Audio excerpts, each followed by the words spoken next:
Sir మన మంచు విష్ణు గారు ఎంతో ప్రెస్టీజియస్‌గా తీసుకొని వస్తున్న ప్రాజెక్టు 'కన్నప్ప' సార్. ఆ సినిమా ఈ నెల 25కి రిలీజ్ కావాల్సి ఉండగా, ఇప్పుడు పోస్ట్‌పోన్ చేశామని చెప్పేసి వాళ్ళు అనౌన్స్ చేశారు. అంటే కొంత వర్క్ పెండింగ్‌లో ఉంది. అది రావడానికి టైం పట్టుద్దని చెప్పేసి చెప్తున్నారు. అయితే దీనిపైన కూడా ఇప్పుడు అంటే సోషల్ మీడియాలో రకరకాల చర్చలు జరుగుతున్నాయి.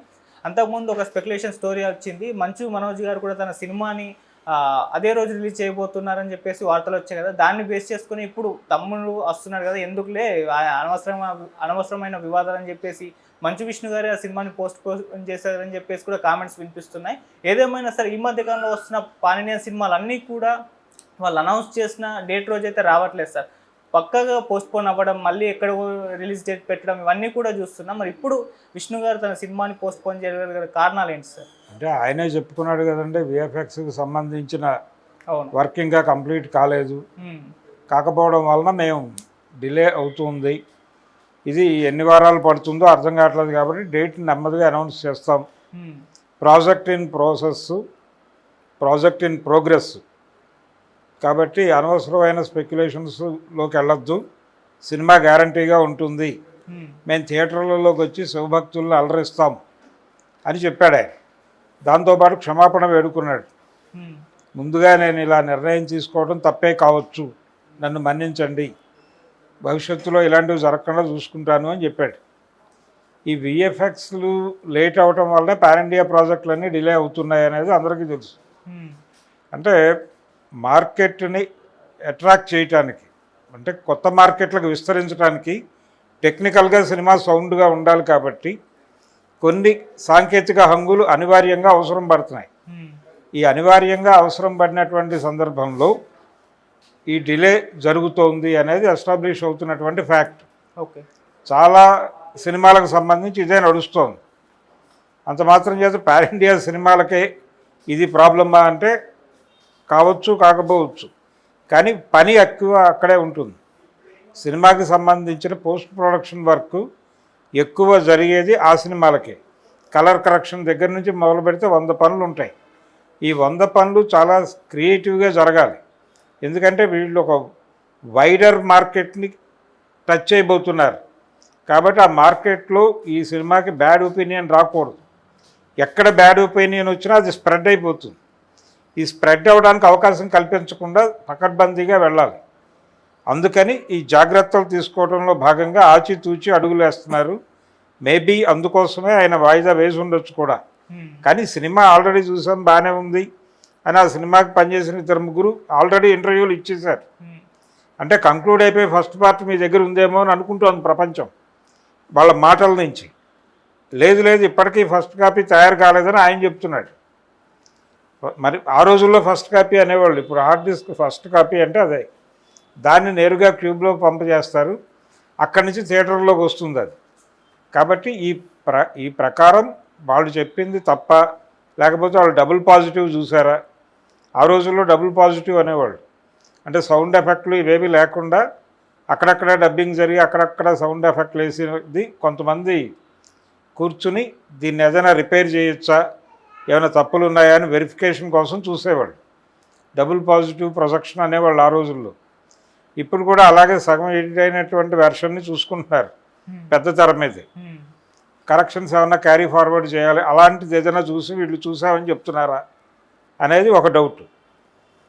అందుకని ఈ సినిమాకి సంబంధించి టెక్నికల్గా టైం పడుతోంది అనే దానికంటే కూడా జనాలు ఇప్పుడు ఆదిపురుష్ టైంలో ఒక విమర్శ వినిపించింది, అది టీజర్ బాలేదు, చాలా బ్యాడ్గా ఉంది అని కామెంట్స్ విపరీతంగా వచ్చినాయి.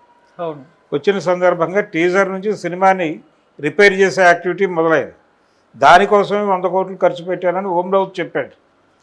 మరి ఇప్పుడు ఈ సినిమాకి సంబంధించిన, కన్నప్పకి సంబంధించిన రకరకాల చర్చలు జరుగుతున్నాయి, సోషల్ మీడియాలో జరుగుతున్నాయి, ఇతరత్ర కూడా జనాలు మాట్లాడుతున్నారు. కాబట్టి వీటన్నిటిని పరిగణనలో తీసుకుని సినిమాలో ఏమైనా కరెక్షన్స్ చేస్తున్నారా, అందుకని టైం తీసుకుంటున్నారా అనేది కూడా ఒక డౌట్.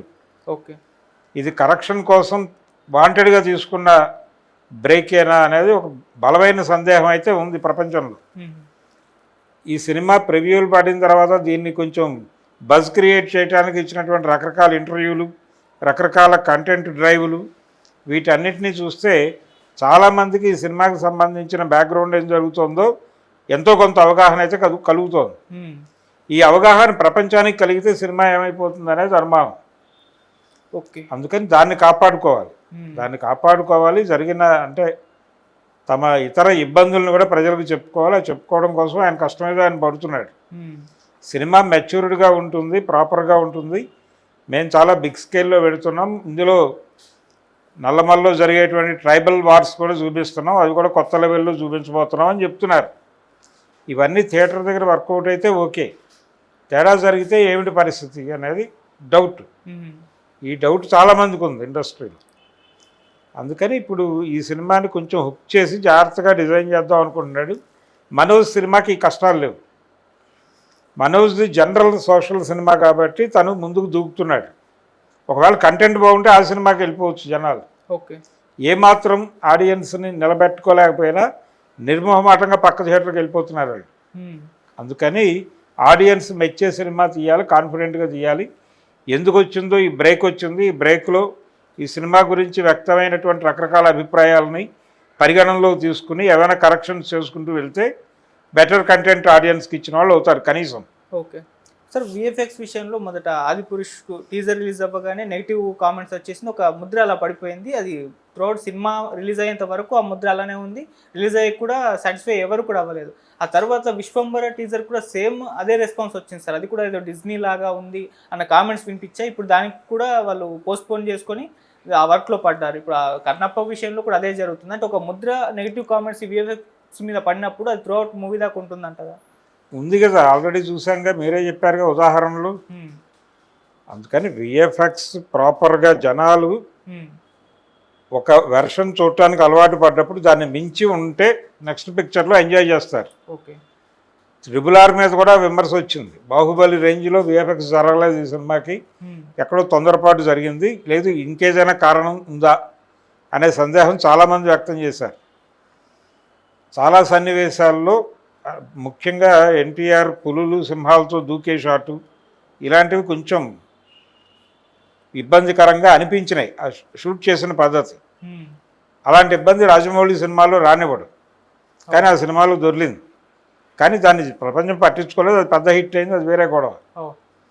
కాబట్టి ఇలాంటి విఎఫ్ఎక్స్ గోళలు ఉంటాయి, వాటిని జాగ్రత్తగా చేసుకుంటూ ఇన్ టైంలో అయ్యేలాగా చూసుకుంటూ, లేదు దాన్ని బట్టి ఒక మాట ఏదో చెప్తూ చేసుకోవాలి. ఇది మార్కెట్ వెతుకులాటలో భాగంగా పెరిగినటువంటి కష్టం. ఈ కష్టం తీర్చడానికి వాళ్ళు చాలా కష్టపడుతున్నారు. అంటే చాలామంది ఓల్డేజ్ ఆర్టిస్ట్ ఉంటే వాళ్ళ కనుబొమ్మల దగ్గర నుంచి దిద్దుతున్నారు డిజిటల్ ఇంటర్మీడియట్స్లో. ఇంత కసరత్తు, ఇంత కష్టం షూట్ అయిపోయిన తర్వాత ఎడిట్ టేబుల్ దగ్గర మరొక టేబుల్ మీద ఇదంతా జరుగుతోంది. అందుకని సినిమా తీయటం అనేది టెక్నికల్గా ఒక అడ్వాన్స్మెంట్ వచ్చింది, డిజిటల్ కెమెరాలు వచ్చినాయి, ఎవరైనా సినిమా తీయొచ్చు అన్నారు. కానీ ఈ అంశాలు చూస్తే అది జటిలంగానే ఉంది ఇప్పటికీ. ఓకే. యూనియన్ గొడవలు ఇవన్నీ ఇన్వాల్వ్ అయిపోతాయి. అందుకని కొంచెం పద్ధతిగా వెళ్ళాలి అనుకునే ఉద్దేశంతో ఆయన ప్రయత్నం ఆయన చేస్తున్నాడు. పాజిటివ్గానే తీసుకుందాం. ఓకే. పాజిటివ్గానే తీసుకుని ఏదో తిప్పలు పడుతున్నాడు. మనోజ్ సినిమాతో ఇదేదో ఇబ్బంది పడుతుంది అని అనుకోవడానికి లేదు, అది వేరే జానర్ సినిమా. ఓకే. దానికి ఆ ఇబ్బంది లేదు. ఒకవేళ రిలీజ్ చేసుకుంటే చేసుకోవచ్చు. ఇప్పటికైనా ఆయనకి మించిపోయింది లేదు. మా అన్న సినిమా మీదే నేను పోటీ వేస్తాను, మా అన్నతోనే నాకు పోటీ అంటే, మా అన్న సినిమా విడుదలయ్యే వరకు దీన్ని కూడా దానిలో వేస్తున్నారు నేలమాళిగలు అని చెప్పచ్చు. చిరంజీవి గారు ఆ మధ్య ఇండస్ట్రీ తరఫున ఆయనకి లెజెండ్ అనేటువంటి సత్కారం చేసినప్పుడు అలాగే పడేశారు. మోహన్ బాబు దగ్గర నుంచి విమర్శలు వచ్చిన సందర్భంగా అలా పడేసి నన్ను లెజెండ్గా ప్రపంచం